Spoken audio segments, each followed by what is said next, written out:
Et salut tout le monde, on se retrouve dans une nouvelle vidéo sur Fabric.js. La dernière fois nous avons vu qu'on pouvait tout simplement changer les couleurs de fond ou les couleurs de nos objets en cliquant soit par fil, soit par le background color. On peut aussi le faire pour les textes, ou pour les rectangles, ou pour d'autres types d'objets.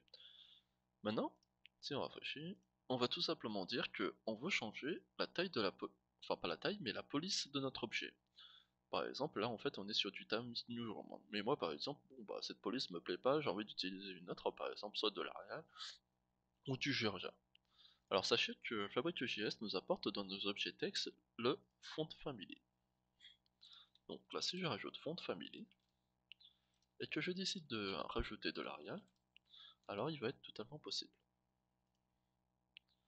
Donc là j'ajoute mon texte et c'est bien de l'Arial. On va juste rajouter une police un peu plus grande comme ça. Hop, et on va ajouter un petit M majuscule, comme ça sera mieux depuis le temps. Et là on voit bien que ma police a bien changé et il est passé en Arial. Si par exemple je veux mettre du Georgia, mon objet texte est passé en Georgia. Maintenant, imaginons que je ne veux pas changer de cette manière les polices, mais je veux bien les changer avec un petit sélecteur. Donc là, on va aller juste recopier le même sélecteur que type of color, sauf qu'en fait, au lieu de changer les types de couleurs, on va tout simplement changer les polices. Donc, ma première option, on va mettre du Arial, et ici Arial. En deuxième, par ordre alphabétique, du Georgia. On respecte bien les lettres majuscules, comme en CSS, et pareil pour le Times New Roman.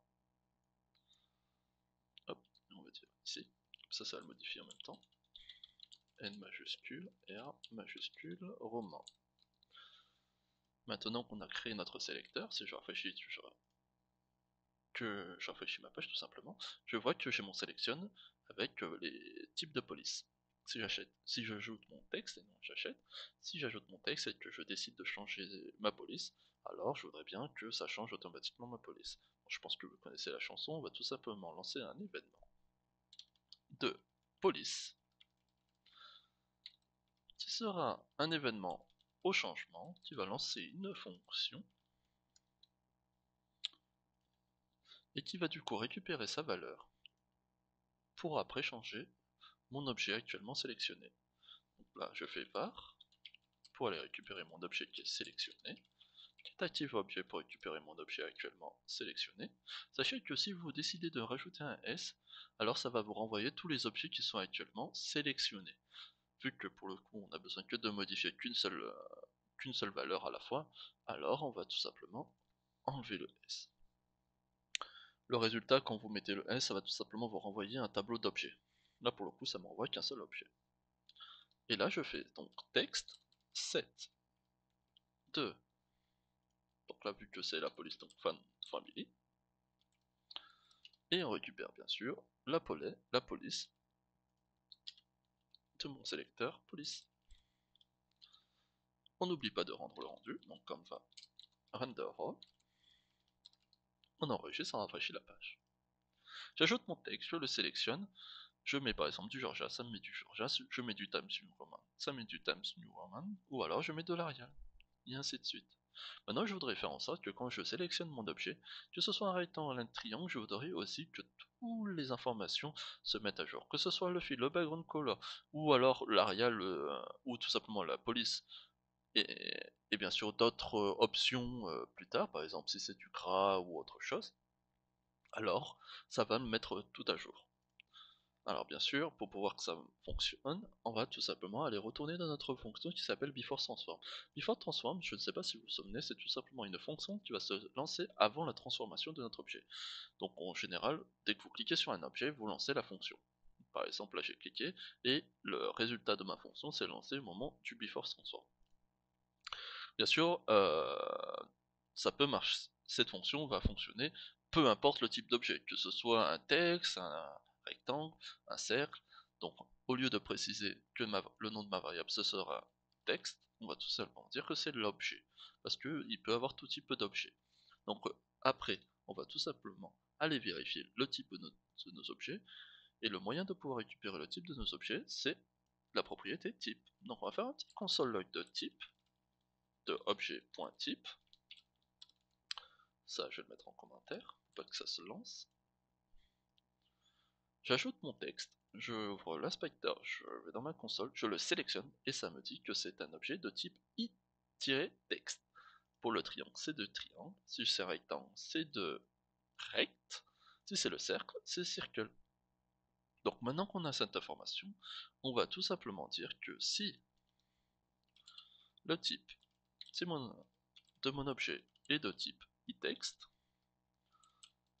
hop, alors tu vas me lancer ma fonction qui récupère la valeur, hop, de mon texte. Bien sûr, on n'oublie pas de changer, hop, le nom de la variable qui est ici, et pour récupérer tout simplement le résultat de mon texte. Et là, ça récupère toujours bien mon résultat de mon texte. D'ailleurs, ma fonction fonctionne toujours. Maintenant, on voudrait pouvoir récupérer aussi sa police. Non, comment on va faire? Eh ben, on va tout simplement aller recopier celle qui était au-dessus.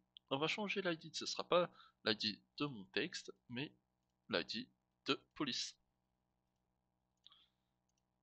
Donc on récupère sa valeur, et on dit que la valeur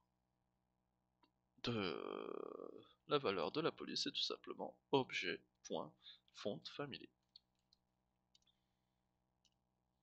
Hop, je vais y arriver. Je rafraîchis, j'ajoute mon texte, je le sélectionne, et ça me précise bien que c'est un tametion romain. Si par exemple je décide de mettre du Georgiade pour celui-là et que je décide d'ajouter un autre texte, je le sélectionne, donc celui-là c'est toujours du Georgia, si je sélectionne celui-là, il me dit que c'est du tametion romain. Si je décide d'ajouter un autre texte, qui est juste là, et là je vais préciser que c'est du Arial. Et là, vous voyez que la font family change en fonction du type de texte que je choisis. Maintenant, je voudrais aussi changer, enfin du moins récupérer la couleur de l'objet, donc là par exemple là c'est du rouge, ou le fond de couleur de mon objet. Alors sachez que pour le coup, peu importe le type de mon objet, je n'ai pas besoin de vérifier si c'est un type rectangle, si c'est un type triangle, parce que peu importe, les objets, ils ont à la fois la propriété fill et la propriété background color. Donc on va lancer cette fonction, peu importe, et on va dire que pour récupérer le background color, euh, enfin du moins la couleur de mon objet, il faut aussi que je précise si c'était fill ou background color. Donc on va faire un if, on va quand même rajouter une condition que si la valeur de mon sélecteur de type of color, hop, est de valeur fill, alors tu vas tout simplement changer ma couleur de mon input. Hop, oui, c'est à peu près ça. Et c'est pas type of color, c'est color. Et donc la valeur c'est objet de fill. Alors, je vais enregistrer et recharger, je vais inspecter et on va voir dans la console ce qui va se passer. Je vais ajouter mon rectangle, je le sélectionne, un événement s'est lancé, mais vous avez un avertissement. Déjà la couleur ne s'est pas changée, mais en plus de ça, un avertissement pour nous prévenir. Attention, la couleur spécifiée est rouge, qui n'est pas conforme ou du moins au format requis. Le format est RGB ou RGB, enfin du moins dans ce format-là, et que là pour le coup en fait on lui donne en fait une valeur à notre input qui n'est pas bonne. Donc si on fait un inspecter de notre objet, la valeur de cet objet, du moins ce qu'on lui donne, n'est pas bonne. Donc en fait il ne peut pas la comprendre. Si on retourne dans notre rectangle, dans notre fonction rectangle, ici on dit que la couleur est rouge. Or lui ce qu'il attend c'est forcément une couleur RGB. Donc on va aller retourner dans HTML color, et on va lui dire on va lui donner des couleurs différentes. Donc, par exemple, pour le triangle, on va mettre un petit vert un petit peu plus foncé. On va mettre celui-là. Donc ça sera pour le rectangle. On n'oublie pas le dièse. On va choisir une autre couleur, on va choisir un peu plus clair pour notre triangle. Ah bah notre triangle il en avait déjà. On va pas mettre pour le triangle, on va mettre pour le texte, tiens. Non, pour le texte on va mettre du black. Pour le... Ah bah oui. Si je me trompe pas c'est 0, 0 et 0. Ou alors c'est le blanc, ou c'est FFF. On va aller vérifier ça. Ah c'est bien 0, 0, 0, 0. Donc pour le texte ça sera 0, 0, 0. Et pour le rectangle on en a un. Et pour les cercles ça sera celui-là. Et cette fois-ci, si je décide de rafraîchir, que je joute par exemple mon cercle, que je le sélectionne, et là vous voyez bien le changement qui s'est effectué parce qu'on lui donne bien un code couleur qui peut comprendre soit du RGB, soit du hexadécimal. Alors bien sûr, que ce soit pour le triangle, pour le cercle texte, ou notre rectangle, ça fonctionne. Maintenant on voudrait que le background color aussi ça fonctionne. Malheureusement vous voyez qu'aucun changement s'effectue. On refait un inspecteur, on regarde dans notre console, et là, aucune erreur ne s'affiche. On va retourner de notre fonction. Aucune erreur ne s'affiche parce qu'on n'a pas mis la suite de la fonction. Donc on va tout simplement, si ce n'est pas fil, de modifier et de nous mettre le background color. On enregistre, on rafraîchit, et là si j'ajoute mon cercle, pour l'instant ça fonctionne, je décide de le mettre en background color, je le reclique, et là il me dit, ah ben la valeur spécifiée est vide. Elle n'est pas conforme au format requis, parce qu'il demande du RGB, etc. Bon, on a compris. Et bah si c'est le cas, si la valeur est vide, if, donc là on va me rajouter une petite condition, if valeur de notre objet color, pardon, équivaut, enfin n'est pas vide, tout simplement, et bah tu lances la fonction, sinon tu la lances pas. Bon. Je ajoute mon rectangle, ça fonctionne, si je mets background color, il ne se passe rien, parce qu'elle est vide, et ainsi de suite. Alors, pourquoi est considéré comme vide? C'est par exemple, on a deux objets qui se superposent, là par exemple, là mon triangle il contient rien en tant que background color. Et là vous pouvez voir que l'objet rectangle s'affiche, du moins il n'est pas coupé par la suite de notre objet. Si par exemple je décide de changer son background color, vous allez comprendre, par exemple je vais mettre du noir, et bah là, vous voyez que le noir il cache bien le carré vert. Et si par exemple je remets en blanc, attends je vais sélectionner, si je le mets en blanc, je ne le vois toujours pas. Parce qu'en fait on lui rajoute une couleur blanche à notre fond, à notre background color. Ce qui est différent que si on disait ne mets rien, tout simplement. Si par exemple il y avait moyen de changer la couleur et de tout simplement remettre vide, donc on fait tout simplement vide, là comme ça, qui n'avait pas de background color, et ça remettrait transparent. Ce qui n'est pas le cas actuellement. C'est pour ça que là maintenant je peux récupérer sa couleur.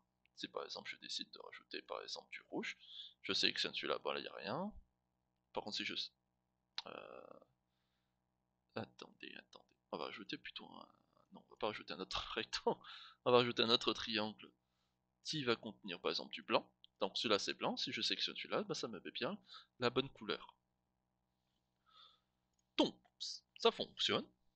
Et maintenant, ce qu'on voudrait c'est vérifier pour mon texte. Donc là, le fil, il est noir.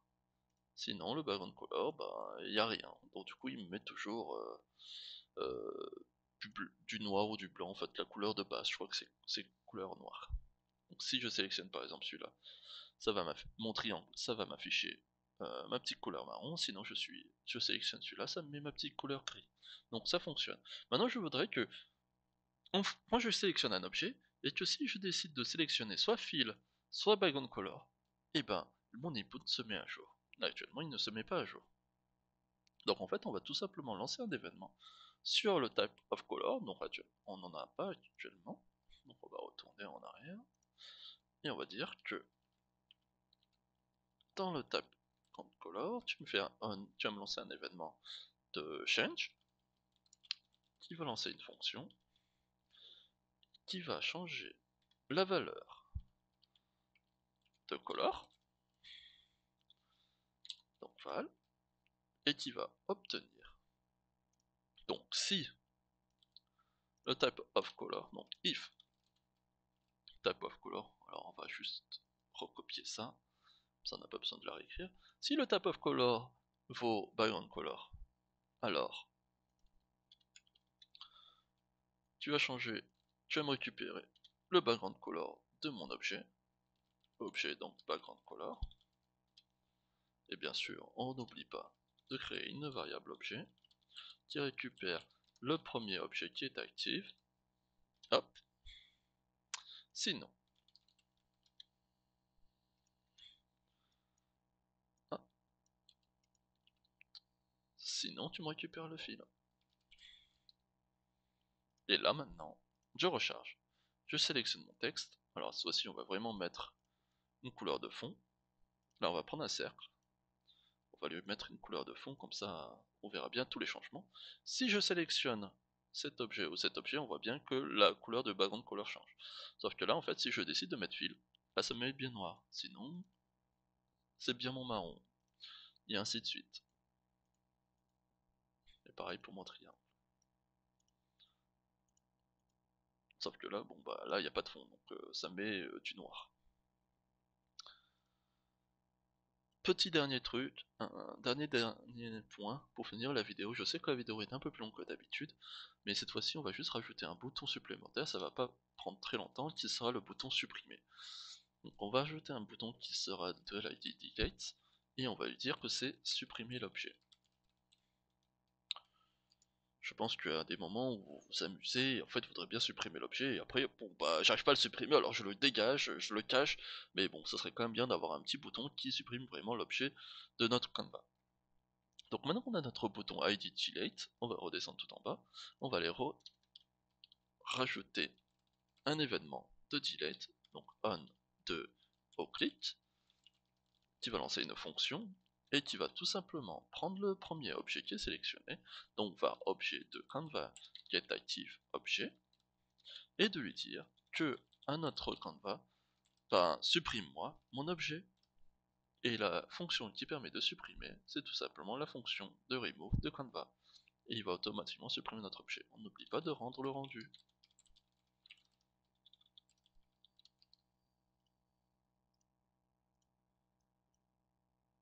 Et voilà. Bon, je jette un premier, un deuxième objet, un rectangle, un cercle rond, on s'amuse, Mais là je me dis, ouf, oh bah finalement ce texte j'en ai pas besoin, et bah je le supprime. Oh bah finalement ce triangle j'en ai pas besoin, je le supprime, et ainsi de suite.